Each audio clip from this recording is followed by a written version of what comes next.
And I'm so ready for this to be done. It's been like, what, 2 years? 2 years this November. I'm exhausted with the supervision, and it's nothing against anyone personally. It's so frustrating to look and see the people that I was in rehab with who got their kids back months, even years ago. I'm prepared for at least another 3 months. I mean, what's 3 more months? But 6 more months, I don't know how I'd take it. I mean, I think it's very intrusive. We have Sawyer's advocate come once a week. We have to drop, which is basically peeing in front of somebody, at least once or twice a week. For me, mostly twice. I'm told what medicines to take, how often to take them, when to take Sawyer to school, what time to pick her up by, and that's not real life. Like, that's not normal, and I'm ready for normal. It's not to say that a lot of this stuff isn't warranted, I don't think, but so much micromanaging becomes a negative impact on, you know, like our situation. As far as the court's concerned, we've been model citizens. Like, I think it's getting to the point where we're just like, we want to start the next part of our life, and until this part closes, we really can't. It's like a decathlon. I think it's time for us to have the next chapter in our lives with, you know, me, my wife, my daughter, us together as a family, being able to go and, you know, not have to really answer to anybody all the time.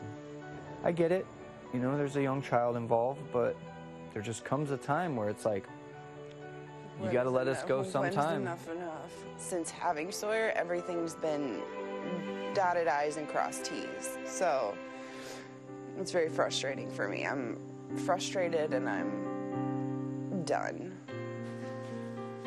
Her head's not feeling too good. We need to go to the doctor now. Hey, Doc. Yeah. Okay, let's come check out the foot. He's not feeling too good. Okay, bye. Not messing up my toys. You got a 3-year-old little girl.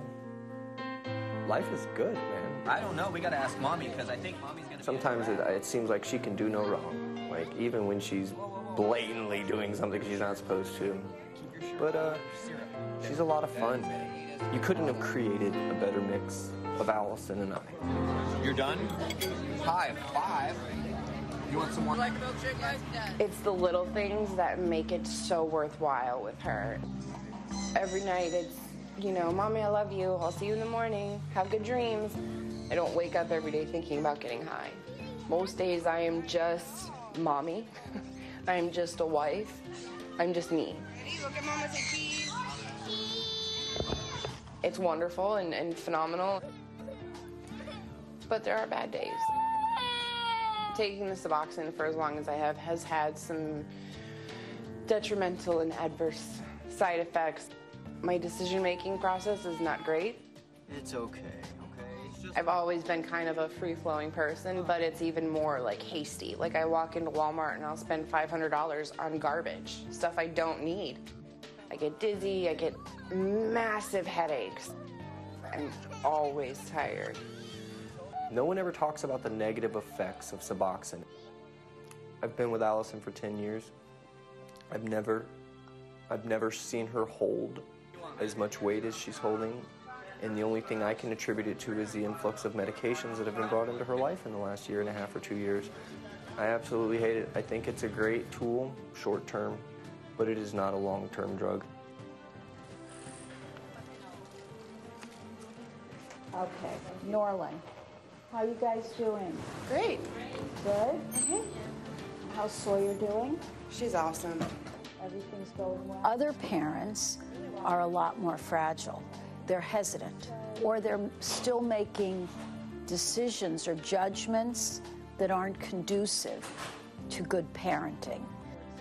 Those are the cases that you want to keep open. You don't want to close the case until you know that the parents have a good support system, they're leading a very structured life, they're working if possible, their housing is stable. The science says an individual should not come off of Suboxone until they're extremely stable. Because if you come off of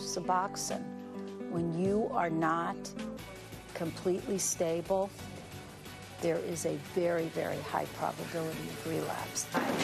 Good job, guys.